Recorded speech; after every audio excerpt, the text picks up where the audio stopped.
Welcome, Thunderbird Nation, to the Thunderbird Coaches Show.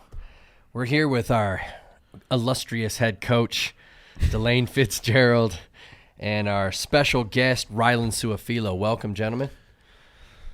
Good to be here, I'm sure. I want you to define illustrious for illustrious? I'm going to have to look that up and get back to you, Coach, but it just sounded good. It just rolled off the tongue. I think you're stretching a little bit. Hey, there's a slight crisp in the air. It's football season. We got our first football game in the books. We'll talk about here in just a minute. But Coach, tell us a little bit about our trip down to ASU, Arizona State University. Let's do a quick recap of Arizona State University versus your SUU T-Birds. John, we don't have enough time on this show to hey, there's so many good parts. We flew down on Wednesday, got a subpar hotel for the night for the coaches and the guys. Had one unnamed head coach that slept in a room with no air conditioning on Wednesday night. Was it the illustrious coach? I think it might have been. I don't know what that word means, but when I look it up, it's not going to entail me. But anyway, a bad night's sleep. We got up, walked through in meetings on Thursday morning, Thursday at lunch. Went to the stadium, played solid in the first half. We had a puncher's chance to win that game, John, and came out swinging, which is what our football program does. But the young men fought hard. Didn't quite do enough on offense to get more points. We needed more than 7 points in the first half.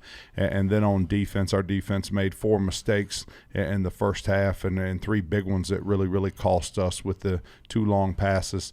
And then the roughing the passer call at the end of the first half allowed them to score in the last play of the first half. We go in down 21-7. And all is fine. We know we're going to play for 3 straight hours. We're in a good position. Go in, make our halftime adjustments, offense, defense, special teams, get things the way we want them. The guys are in good spirits, and we're coming back out of the tunnel for the second half, and lightning hits right in front of us. And I'm sure it was a mile and a half away, but it looked like 150 feet. Yeah. One of those that your ears are ringing.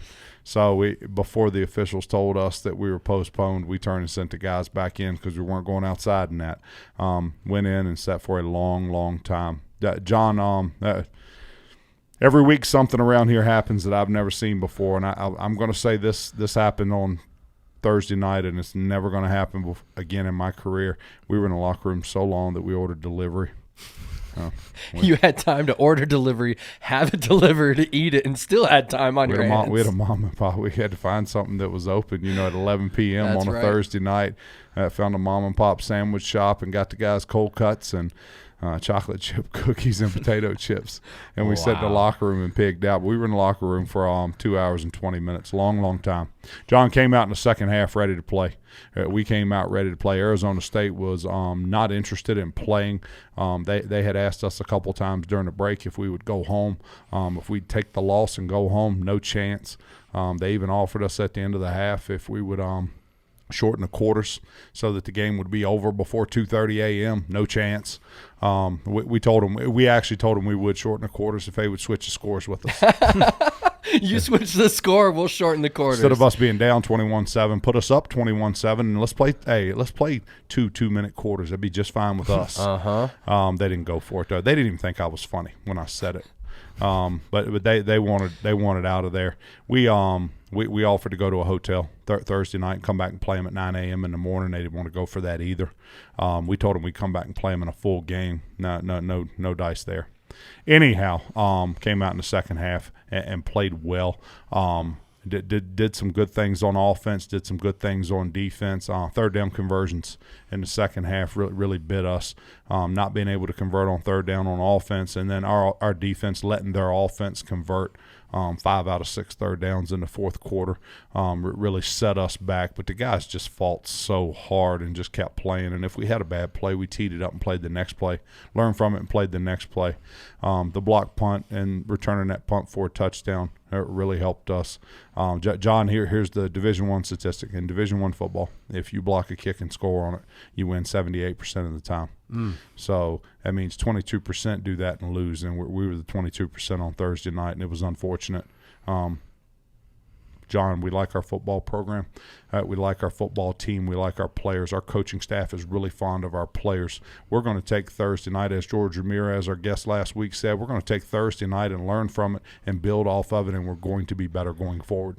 Coach, along those lines, what are a couple things that, first live action against another opponent, big atmosphere. I think there's 49,000 people, 85% full at kickoff. The student section was wild. Hats off to them. They did a good job. They did what they're supposed to do, come in and try to rattle. But I don't think we were rattled, but they showed up. But their parents would be very embarrassed. Oh, about them. my goodness, yeah. Well, look, they went to college to get away from their parents, and they were doing things that you wouldn't do in front of their parents. I can tell you that much. Mom and Dad, if your kids tell you they want to go to Arizona State, you should probably ixnay that idea as soon as possible. Tough crowd. When the language is very, very creative at Arizona State, but then they start talking about your moms and your grandmas. And you start talking about my grandma. We got a little far now. Yeah. Anyway, funny. Wild night. But what are some things that you did see on tape as you broke it down? A couple building blocks that you're going to use. There are no moral victories. The reality is that was a loss. We're going to use that, get stronger. A couple things that you saw that you want to improve on. We can get better in every phase of the game. We can improve on some things in every phase. John, I'm not going to get into specifics because I don't want upcoming opponents to hear some of the stuff. Fair. We're still, this time last year, we were the youngest team in the country. We're still the youngest team in the country. We had 9 or 10 seniors made the trip and another 9 or 10 juniors. We get up for the pregame meal, and there's 26 sophomores getting up and 24 freshmen. Yeah. Had a lot of young guys. That big fella here beside us. Yeah. And he's just a sophomore, true sophomore. We're going to be extremely good going forward and going to beat people that the so-called experts don't think we're going to beat. Yeah. But we've got a ways to go. Here's what we took from this. Got a young football team that plays really, really hard.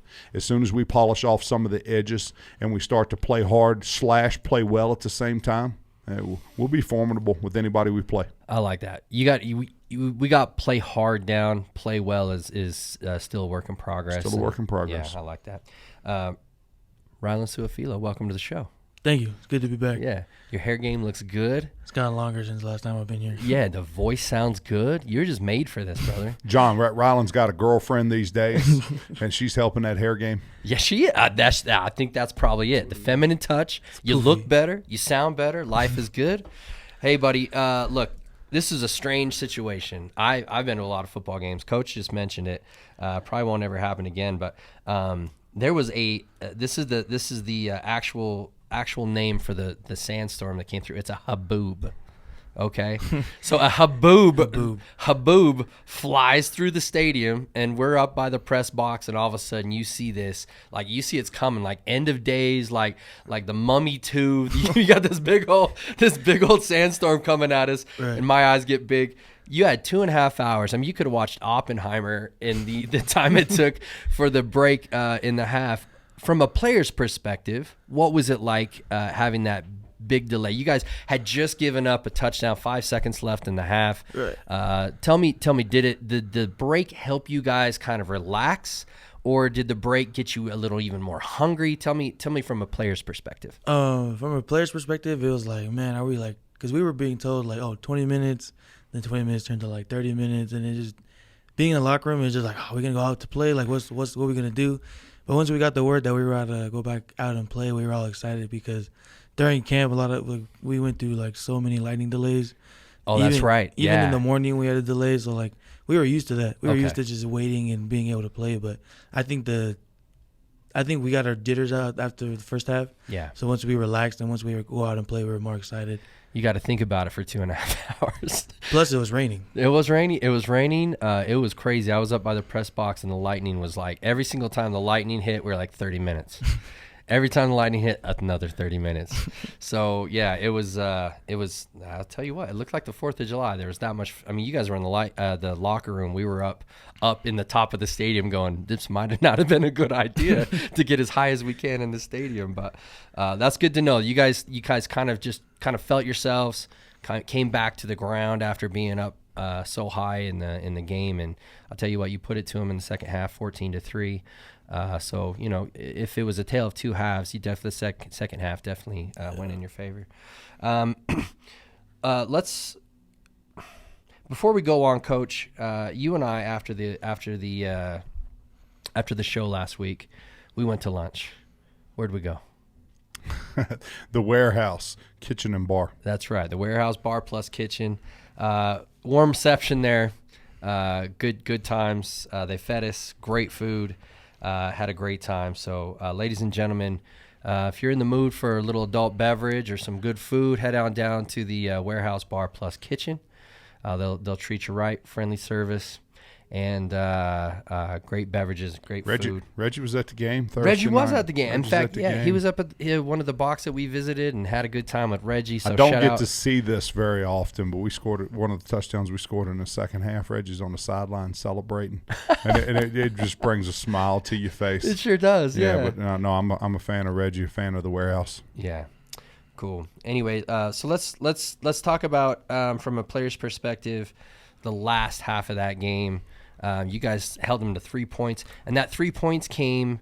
If correct me if I'm wrong, but there was an 83-yard kickoff return, and then you stonewalled them, and you were getting through that line. They were holding you like crazy, back to back to back.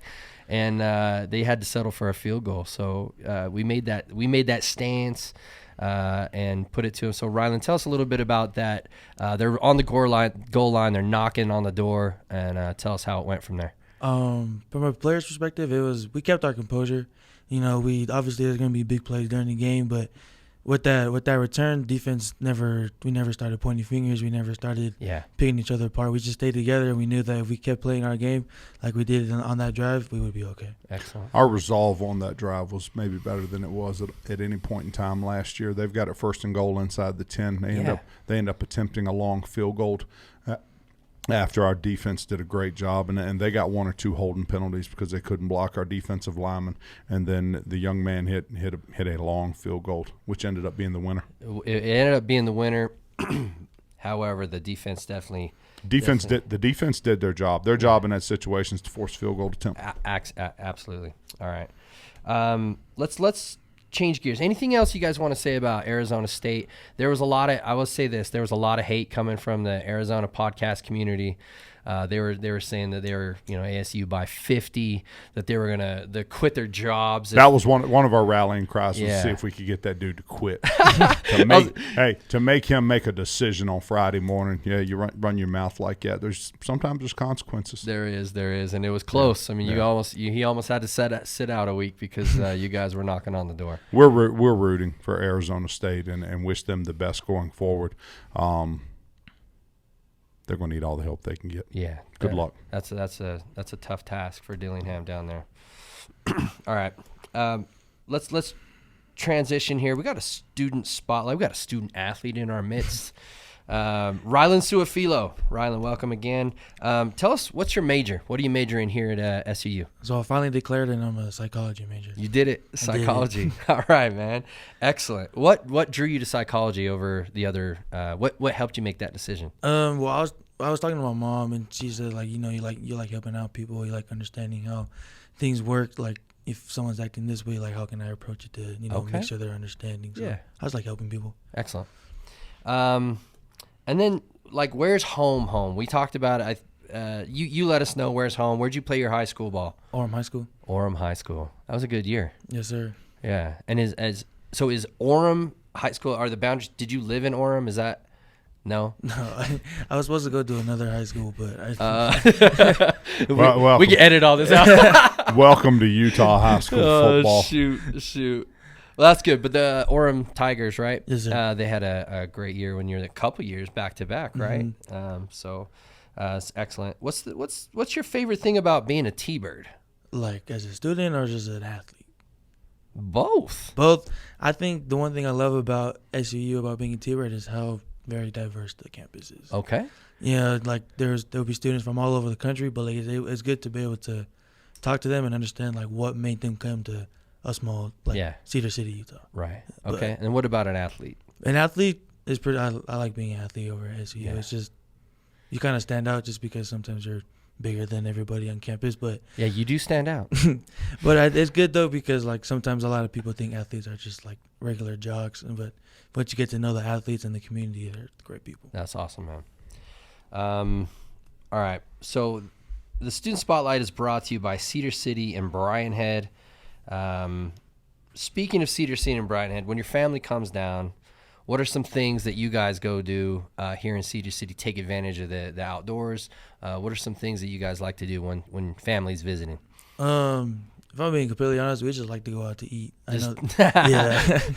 And no offense, but you look like you like to get out and eat a little bit. Yeah. Because when they come down for games, it's a little bit late. But whenever they would come throughout the day, we would just drive around Cedar and just look at all the nice. Look at all the beauty. Yeah. Look at all the beauty all around.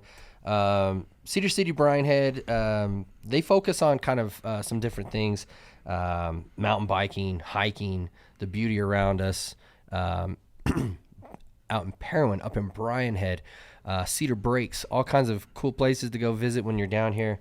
And that's Cedar City, Bryan Head. Visit cedarcity.com. All right. What are your plans after school, man? Like you got NFL dreams, I'm sure, but after the sports career is over, what do you want to do? I'm gonna be honest, I have no idea still. You're still young, still working it out. I mean, the goal would probably just to find a stable job and get ready to support a family in the near future. Yeah. Helping some people with that psychology degree, figuring out some ways to impact society for the better. Yes, sir. That's what I like. All right. Coach, we got a few minutes left. Let's talk about the upcoming game. Anything else on your mind before we get into the Cougars? There's never anything on my mind. It's this glassy stare. No, that's not true. Well, let's get into the Cougars. We got a game Saturday at 1 p.m. Sure. Just up the street, I-15. We got the BYU Cougars coming up. Let's do a little preview on the Cougars. What can we expect? What kind of football have you noticed or observed that they play, and how do we fit up against the BYU Cougars? Yeah, we started preparation this weekend on playing BYU. You know, another school our size, our size, our budget. Sure. And the famous words of Oliver Luck, who made this schedule. Yeah, oh my goodness. Anywho, we're going to make the trip up there on Friday. We're going to play on Saturday, kick off at 1 p.m. We'll play as hard as we can possibly play. BYU is a good football program, marginally better than the Arizona State program that we played last week. Yeah. We will, as the week goes on, we'll get more and more excited and tuned up to play. Everybody around here, and you know, the BYU alumni is in a little bit of a panic because of how they played on Saturday night. We don't expect that same team to show up against us on Saturday. They have good football coaches, and their offensive coaches will go in and fix their ills on offense this week, and they'll come out and play better. The transfer quarterback will play better, and then defensively, they played very well on Saturday night. We expect the same thing. They're good. They're good at the corner position. They're good at every single position. But they stand out at the corner position. Their linebackers are really, really productive. And then they've got a defensive end that we're going to have to double team on most plays, or we're just not going to block him. And then you turn around and their kicking game, their punter. Their punter was fantastic. I mean, you don't want to highlight your punter because that means you're punting a lot. But he's an extension. Their punter was an extension of their good defense on Saturday night, and he did a nice job. Yeah. And then at the punt and kick returner position, you know, that they've got the little fellow who's from down in St. George. Hobbs Nyberg, yep. He does a nice job for them, and if you kick it to him and you don't cover like you're supposed to, he makes you pay. Yeah. So really, all assets of the game, all aspects and facets of the game are covered. They are pretty solid offense, defense, and special teams. I expect them to college football programs that are coached and coached well, and BYU is. They make their biggest jump of the year from week 1 to week 2. We're going to make a jump. So we. That's what I was just going to say. From Arizona State to BYU, we're going to make a jump as a football program, offense, defense, special teams. BYU is going to make that same jump. Yeah. As far as a lot of local kids, a lot of Wasatch Front kids on the football team, they probably grew up thinking about playing at Lavelle Edwards Stadium. It's probably an exciting time for us. Maybe not so much for those guys at Sam Houston. They probably didn't grow up so excited to play at BYU. But here we've got a bunch of local guys. Rylen Sua-Filo, what does it mean to go play at Les Olson Stadium? Same exact thing, just another game. Little hype because it's in your backyard. What does it look like to you? It's nerve-wracking just because, it's Lavelle Edwards Stadium was always down the street from the house. Sure. But going home and playing, it's kind of nerve-wracking, but it's just like another game. Once you lace it up, it's football, right? Yeah. Butterflies and excitement, and then pain and suffering for the O-line, right? Rylen, what's the biggest what's the biggest pain in the rear end for you with this? Breakfast chicks. No. Breakfast checks. He's talking about his biggest pain playing football here. Hey, well, tell me how you really feel, Rylen. Going into the game, Rylen, you don't have to go to breakfast check anymore. I don't worry about you holding your weight. I do not worry about you showing up for practice during the week at 215 pounds. I think you're going to be okay. All right. Now, what is your biggest pain? What is your biggest nerve-wracking ordeal with playing at Lavelle Edwards Stadium this weekend? Probably with the amount of people I'll probably know in the stands, just nerve-wracking. So you got friends and family watching, probably both sides. Yeah. Yeah. The ticket requests for me are off the chain. That's what I was gonna say. And I get a lot of tickets to games, but the amount of tickets that people are, hey, can I have 6 tickets for my family? Coach, Sure. Can I get 4 tickets for my family? Hey, Coach, in 1979, I donated $50 to the athletic department. Think you could give me 10 tickets this weekend? Yeah, look, the local aspect of this is big because everybody in Utah knows about BYU. There are a lot of BYU fans down here. Shame on them if they wear blue; they're in big trouble. Today or this coming up weekend is a time to be a T-Bird fan. Right. It's a time to wear red and show out. There's going to be a lot of people there. I hope we see a lot of red in the stands. Speaking of the stands, you got a pretty decent turnout opening night for Les Olson Stadium.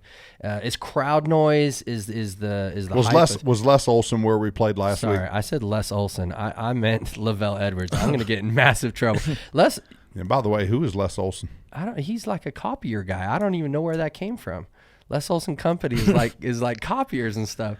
It's Lavelle Edwards. Get John tested for CTE. Yeah, no, I might get fired after that. And the sad thing is Lavelle Edwards actually was a decent friend of mine. I played golf with him all the time down in St. George. I felt what a great football coach. One of the best human beings great football coach ever to grace this planet. What an amazing When guy. I was coordinator at Southern Virginia, he visited Southern Virginia and did a donation thing there and gave a speech to the university. What a good man. Yeah. Great football coach, maybe a better person. Yeah. Good dude. Yeah, legendary guy. Any other thoughts on the Cougars? Good football program. We'll be ready. They'll be ready. It should be fun on Saturday. Yeah, I think we got a puncher's chance, just like we did at Arizona State. If we execute, play hard and well, I think there's a chance that we could go shock the world. John, they're a lot better than Arizona State. If they play Arizona State this Saturday, they beat them 28-0, 35-7. Lot better football program than Arizona State, and I'm not going to sugarcoat it. Yeah, we have to improve, and we have to improve immensely this week. And then we have to go up there and play, and not go up there and be fans. Yeah. The Utah kids can't go up there all wide-eyed, throw your cameras out when you walk in the stadium for the walkthrough, and you're filming the stadium and all that other nonsense. We have to act like we've been there before, and it started on Saturday, but we have to act like we're playing grown man football and we're playing adult football, but we have to act like that in every aspect of what we do this week. Yeah, let the fans be fans. Let the players go out there and let them know what's going on and enforce your will. Coach, I love it. Thanks for being here on a holiday. Really appreciate your time coming in on a Labor Day. Same with you, Mr. Sua-Filo. Appreciate you being here. Any last words, any shout-outs that you need to get out? Happy Labor Day to everybody. If you're getting a day off today, football players and coaches do not get the day off. So and enjoy your day off, and we appreciate all you do. I love you, Mom. I love this guy. He's my favorite. All right. Well, for Coach Lane Fitzgerald and our special guest, Rylen Sua-Filo, we're signing off. T-Birds. Go T-Birds. Go Thunderbirds. T-Bird Nation. T-Bird Nation.